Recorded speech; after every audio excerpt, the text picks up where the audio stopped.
certificate? Iba yung sinasabi mismo na misis mo eh. Di ba kayo nag-usap? Sana nag-usap muna kayong dalawa. Ano bang palusot ang gagawin natin, sweetheart or darling? Mr. Chair, You lied. if I You may. lied. Paano ba kami maniniwala sa mga pinagsasabi mo? Senator Estrada is recognized. Thank you, Mr. Chair. The letter excuse of Mrs. Diskaya is totally unacceptable. Ang sabi niya, meron siyang meeting. This hearing is of national interest. Huwag niyang lulukohin itong hearing na ito. Huwag niyang bababuyin itong hearing na ito. Dahil the Filipino people are watching. We are here to ferret out the truth, the whole truth, and nothing but the truth. Yung sinasabi ni Mrs. Diskaya na meron siyang meeting, for me and I think for all of us, that is totally unacceptable. Kung meron siya sakit, okay lang. But provide us with a medical certificate. Yeah, what is the pleasure of the members of the committee? Mr. Chairman, this regard. may I? Well, Yeah, Senator Pangilinan why is will we recognized. ask for a medical certificate when clearly he is lying because the wife has already said? Again, the chair asks, what is the pleasure of the members? I-contempt, Mr. Chair. Is that a I motion? seconded, Mr. Chair. Kindly raise a motion. I-contempt, Mr. Chair. I want, Move, Mr. Chair. I want Mr. to Chair? file him in contempt for lying. Kasi, okay. Mr. Chair, quickly lang. Ganito na muna, no? Ipasyokos na muna natin. Just to adhere to due process, the chair will advise the members to just issue a show cause order. And if not satisfactorily given or explained, then we will Okay. just cite her in contempt. Mr. Chair, Chair. if I may, maybe Mr. we Chair. can, Mr. Chair, if I may, maybe we can ask Mr. Diskaya why he should not be cited in contempt. Your Honor, No, but the subject of this motion is Mrs. Diskaya. So, and she's not here. Mr. Chairman, Who are we citing in contempt of the committee? the one who is lying, Mr. the, Chairman. Mr. Diskaya. Yes. So please explain. Your Honor, humihingi po ako ng pasensya po sa inyo. Wala po akong intention talaga magsinungaling, pero yung misis ko po kasi talaga ay madalas po, may sakit po talaga siyang diabetes at saka meron po talaga siyang hypertension. At katunayan nga po, marami po siyang mga maintenance po na gamot na ginagamit. Opo. At Mr. Chairman. Mr. Chairman, Yes, Senator Ontiveros. lalo akong nalilito sa show cause ni Mr. Diskaya kung bakit hindi niyo po siya dapat i-cite in contempt for lying. Iba po ang heart condition sa diabetes, iba rin po yon sa hypertension, at lalong iba sa mag-a-absent sa hearing natin dahil lamang may meeting siya. So, lalo siya Okay, pong yeah. nalulunod sa baha nung mga mali-maling sagot taken, po well niya, noted, Mr. Chair. Secretary. Mr. Chair, may we go back to the original motion, Mr. Chair? Yeah, Mr. Chair, ito lang sa akin simple lang. Very inconsistent yung mga pinagsasabi nitong si Mr. Diskaya. And then pangalawa, mag-asawa sila, imposible hindi niya alam, hindi sila nag-uusap tungkol doon sa health conditions ng silang dalawang magkasama. Very clear for me na tulad nga sinabi ni Senator Erwin, pinagluloko tayo nito, ginagawa tayong parang mga bata rito. There's a motion to cite in contempt of the committee, Mr. Diskaya. Any objection? Mr. Chair, Yes, Senator Marcoleta. na-override na po ba yung proposal nyo na show cause muna? O No, he has already explained. Because he's the subject of the contempt citation, or the motion at least, no? So we can rule on that. To be consistent, Mr. Chair, cite na rin natin for contempt si Yusek Cabral at saka si Secretary Remulla. Wala rin sila rito. They're not here, so they will be issued show cause orders. But in the case of Mr. Diskaya, he's already here, he's already explained, and it's up to the members of the committee to decide whether or not satisfactory yung kanyang explanation. But yes, we will issue show cause orders to the persons mentioned by the Honorable Marcoleta. Pero mamaya, Mr. Chair, meron akong mga katanungan sa kanya na makukontempt talaga to. Kahit anong mangyari before the end of Hindi this na, hearing, meron ng he pending motion. He will be cited. We'll rule on that. Sinisiguro ko alright. makukontempt ito mamaya, Mr. Chair. Well, Kung hindi tayo makukontempt dito sa pagsinungaling niya dahil dun sa kanya misis, dito may hawak ng mga dokumento na makukontempt tong taon to at the end of the day. The Senate President is recognized. Yes, okay. I think your pending motion is not to cite him in contempt. It doesn't necessarily mean that we will be deciding on what to do with him after that. It's just merely citing in contempt for lying. So we'll take it at that at this point, and perhaps discuss later on what the decision of the committee is. But in the meantime, I'm giving up my 3 minutes to Senator Rizal. Not Point yet, of inquiry. Senate President. Point of inquiry, Mr. Chairman. I would like to clarify with Senator Marcoleta if he raised an objection, because I didn't quite get it. No, I'm not raising any objection. Thank you, Senator Point of Marcoleta. inquiry. So let's rule first on the motion, pending motion, before anybody else talks. No. So there's no objection. So, Mr. Diskaya, you are cited in contempt of this committee. Point of inquiry, Mr. Chairman.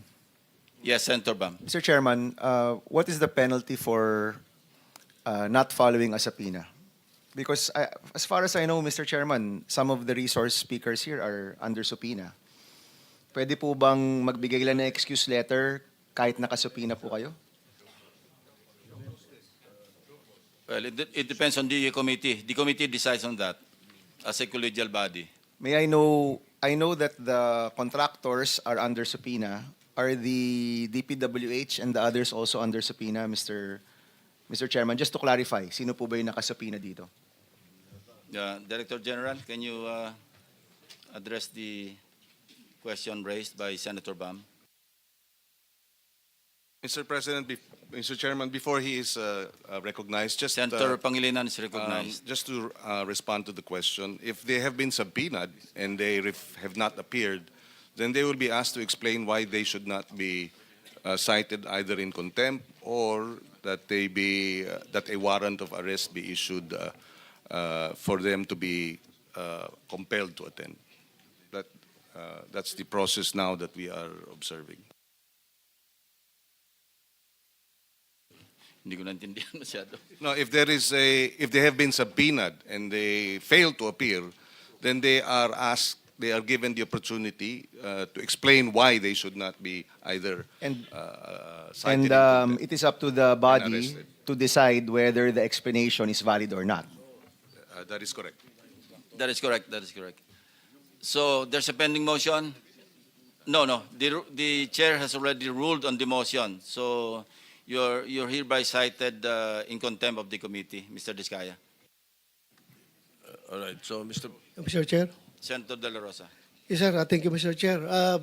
Since the motion was already acted upon by the chairman, another motion coming from this humble representation that if Mrs. Diskaya was subpoenaed and he failed to be present here today with a very, very lame excuse, can this humble representation move for the citing in contempt of Mrs. Diskaya? She's not here, so we'll issue a show cause order first. Show cause order.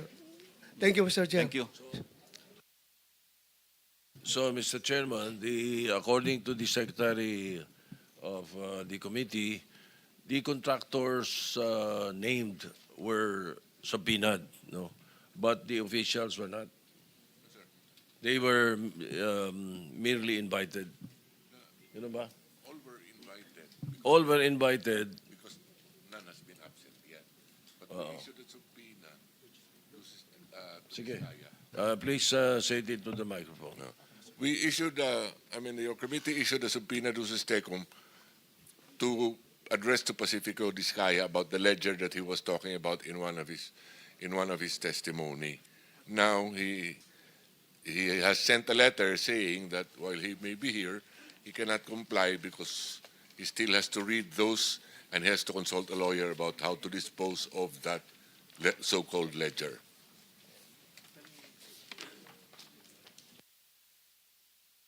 Let us Mr. Chair. proceed. No, Senator Ontiveros, you have 5 or 8 minutes. Actually, you have 7 minutes and 25 seconds.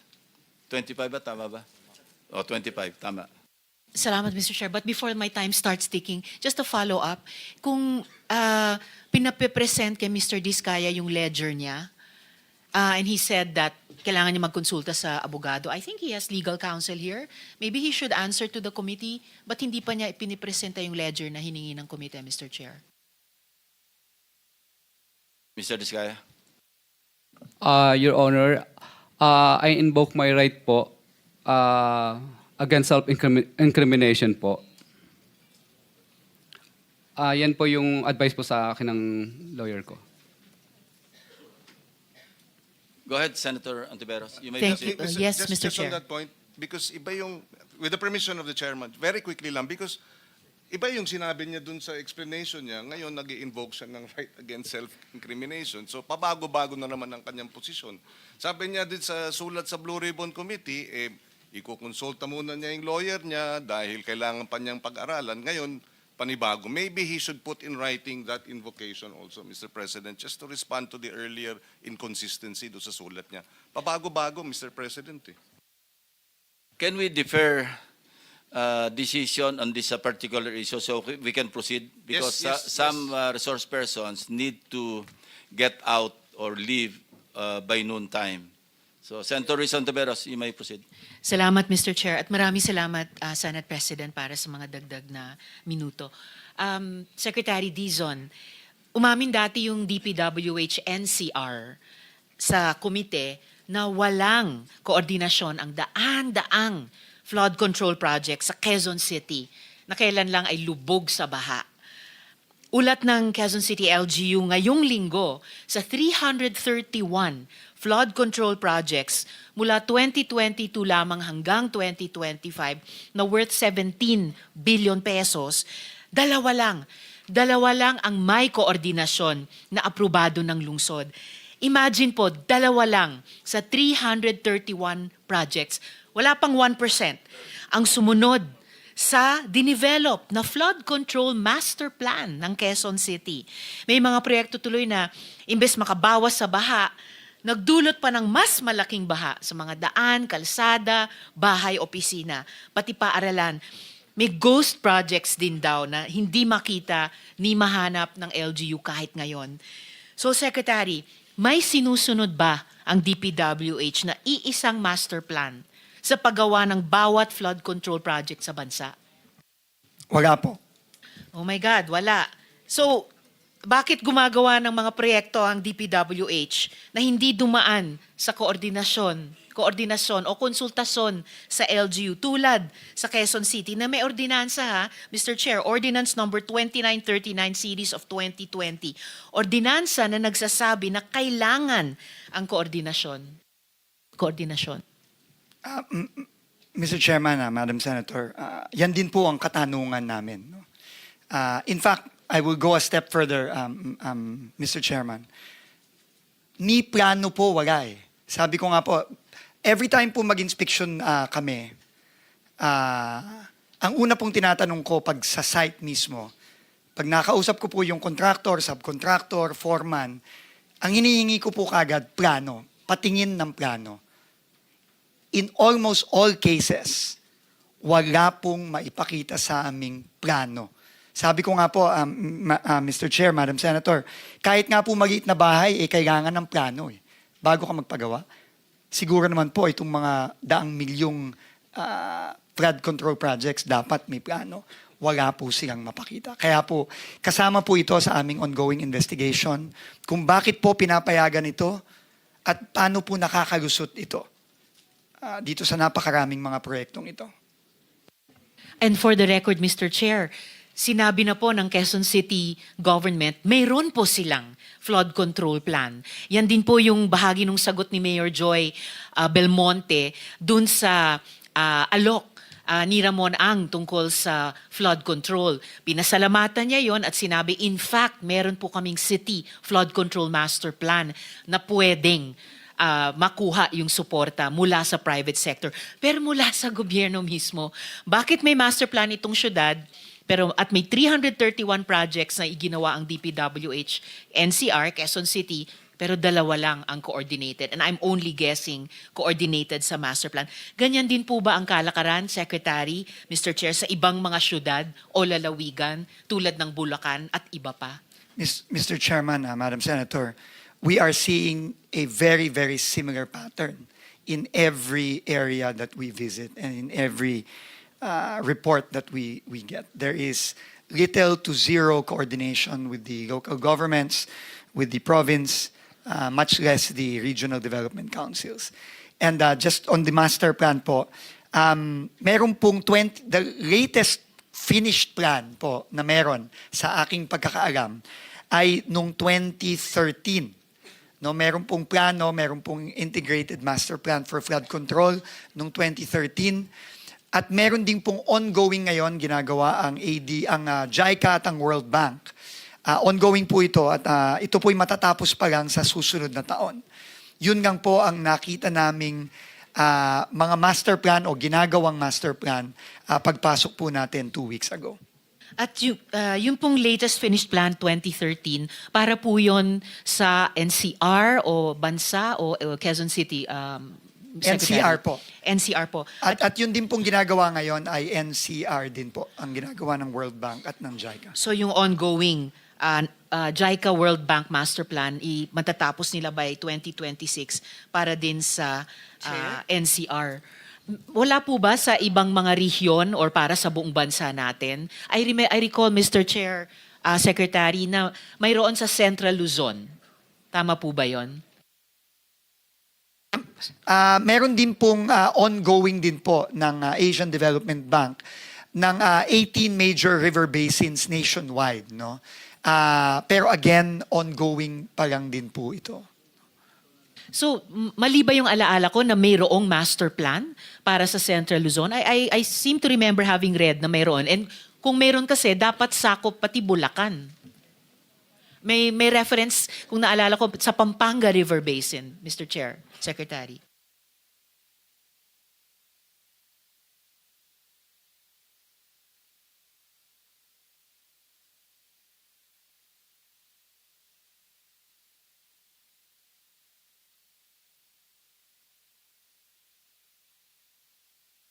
Kita po namin, and we can give a copy po to the committee and to the Honorable Senator of this Yes, please, Mr. Chair. April 2013 Master Plan for Flood Management in Metro Manila and surrounding areas. So, meron din po sigurong kaunting Region 3 dito. I suspect baka meron pong Bulacan dito.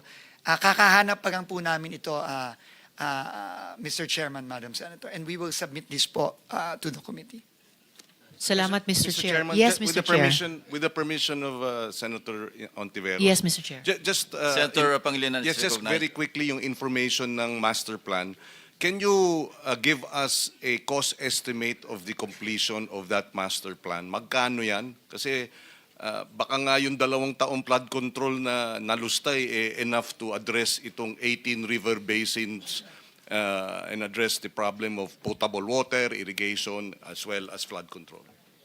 Just to inform, submit the costing, estimated cost to us. To clarify po, Mr. Chairman, cost po nung paggawa nitong master plan, hindi po yung, No. The o cost- yung mga proyekto. If the plan is implemented, how much will it cost? How long will it take?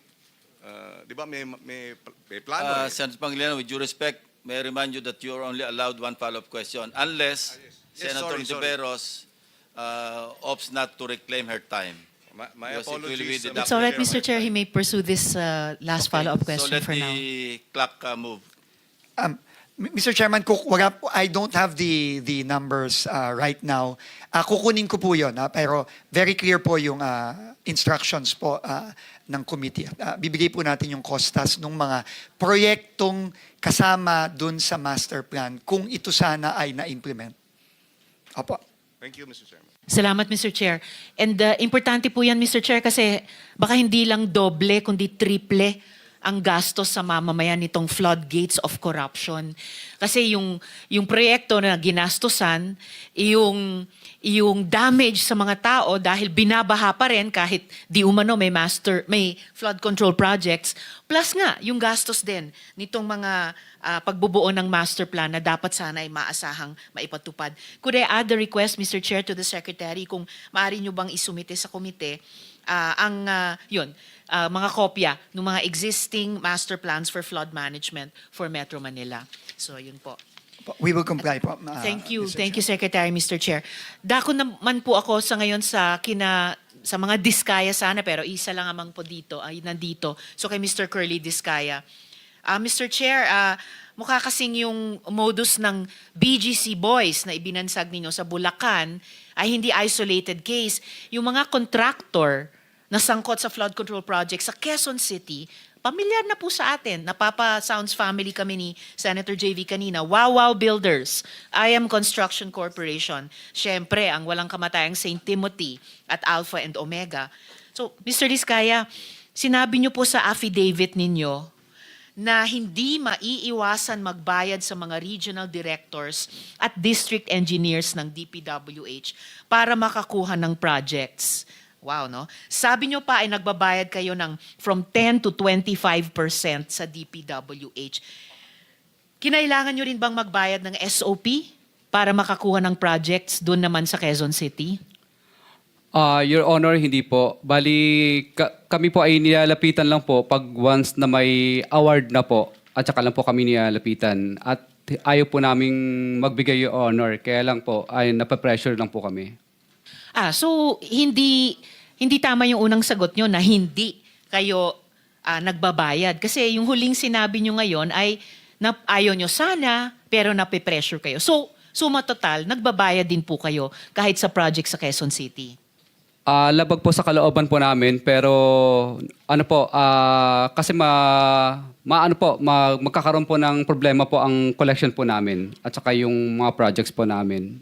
So labag sa kalooban nyo, pero dahil gusto nyong makakolekta, dahil ayon sa inyo, hindi daw kayo makakakolekta kung hindi kayo nagbabayad. Again, suma total, Mr. Chair, nagbabayad pa rin kayo. Labag po sa kalooban namin, Your Honor.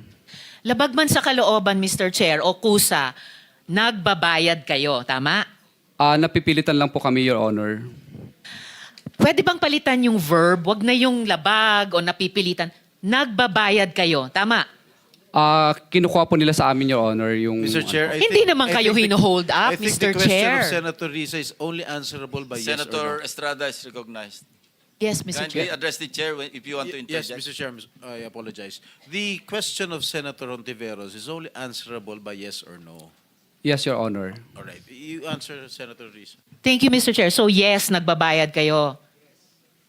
Yes, Your Honor. Yes, hindi kayo hino-hold up. Kayong nang-hold up sa taong bayan. Pag napatunayan namin lahat-lahat nitong mga flood control project scams. Okay, dyan po ba sa Quezon City, nagbibid din ba ang mga kumpanya ninyo laban sa isa't isa?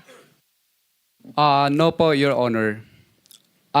No? I'm Sa speaking... naunang hearing, Mr. Diskaya, sinabi nyo or sinabi ni Ms. Diskaya, nagbibidbidan ang mga kumpanya ninyo sa laban sa isa't isa kuno. Para matalo man yung iba, may mananalo sa kanila, panalo pa rin kayo. Your Honor, naguguluhan lang po siya ng mga time po na yun. Pero sa records po namin, hindi po naglalabanan at nag-divest na po kami sa mga company po na yun. Bali, ako po yung Honor ay St. Gerard lang po ang aking company.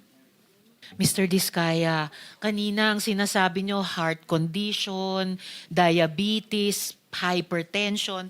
Ngayon sinasabi nyo, naguguluhan lang siya. So, sasabihin nyo, ngayon gusto nyong pag-usapan yung mental health natin. Sir, please just answer the question.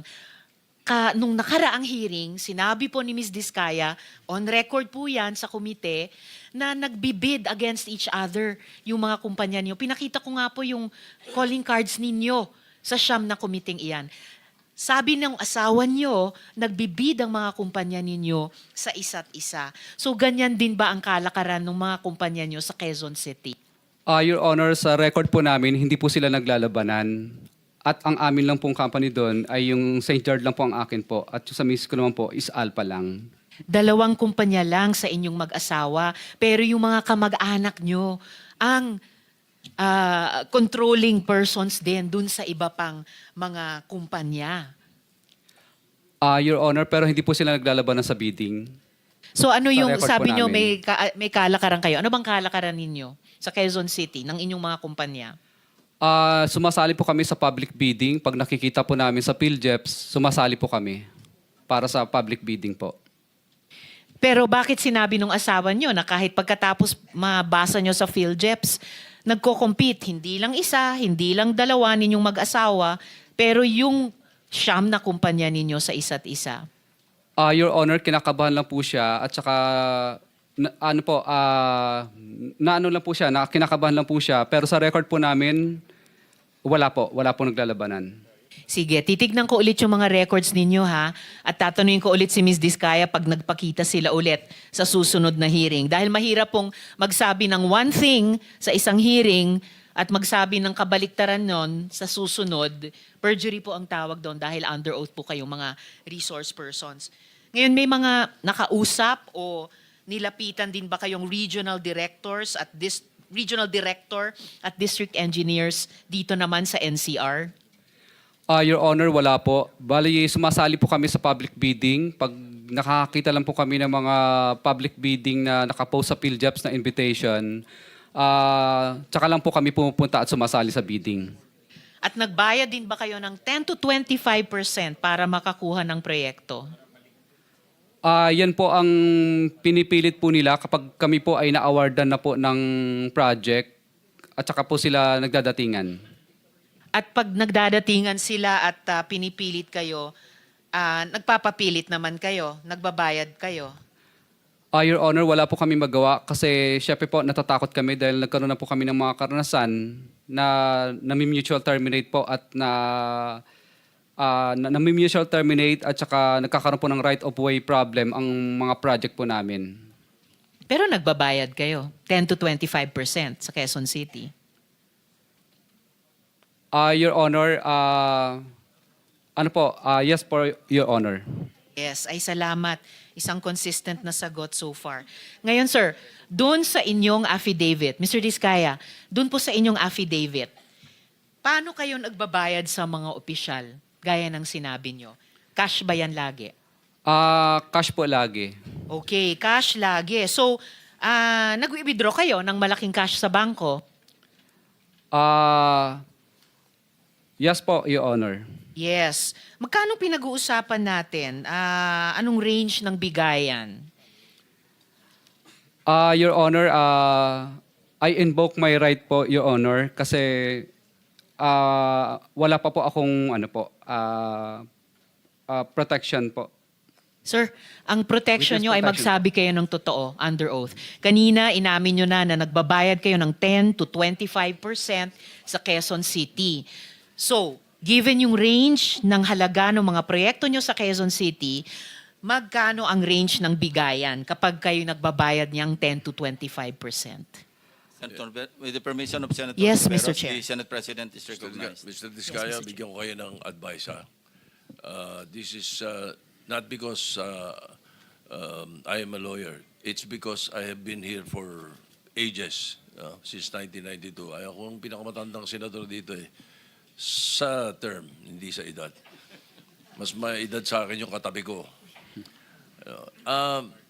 Meron kayong legislative immunity, huwag kayong matakot.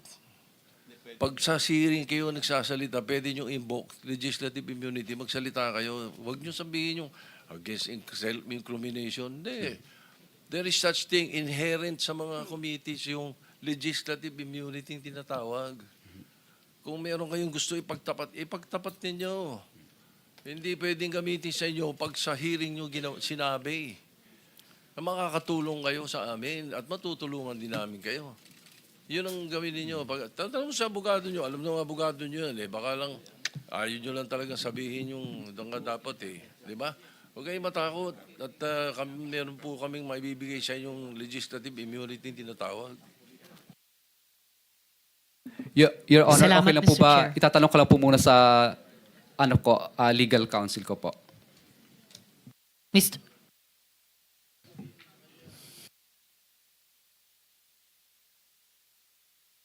1 minute suspension.